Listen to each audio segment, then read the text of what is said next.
SBI er et forsknings- og videnscenter for hele byggeriet, kan man sige. Vi er byggebranchens sektorinstitut, sektorforskningsinstitut. Vi beskæftiger os meget bredt med byggeriet, både de tekniske sider af byggeriet, men også de mere bløde, byplanlægning, byfornyelse og alt, hvad der har med byen og nærmiljø at gøre.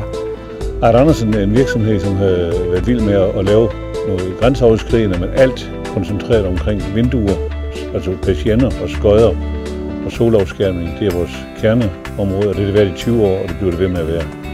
I facadeprojektet her, som vi kalder dynamiske facader eller Energy Frames, der samarbejder vi jo med Art Andersen, som er den store udvikler af, hvad jeg kalder geniale facadeløsninger. De har lavet rigtig mange rundt omkring på store kendte byggerier i faktisk hele verden. Og deres problemer har jo så været, at de udvikler til enkeltprojekter. Så det bliver nogle dyre enkeltløsninger, som kun kan bruges det ene sted.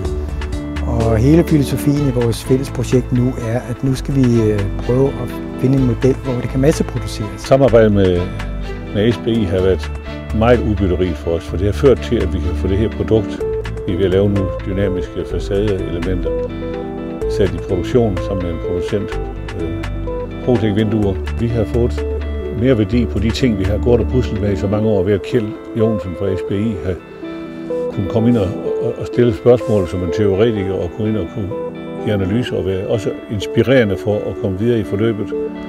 Og det er ikke for deres side haft et kommercielt sigte og få noget kommercielt ud af det. Det har været deres sigte at få noget til at blive realiseret, nogle af deres teorier.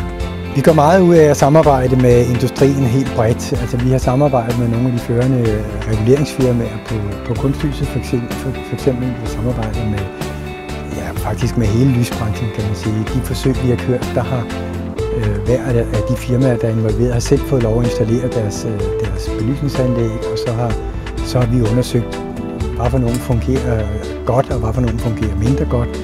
Vi har ikke tidligere arbejdet sammen med nogen, hverken universiteter eller DTU eller andre.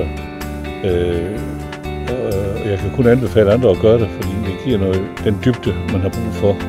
Og det sparring, man har brug for, alle mennesker har brug for, fordi teamwork er det bedste, hvis man skal have noget til at flytte sig. Og den sparring, der ligger i det samarbejde, vi har her, den er ideel.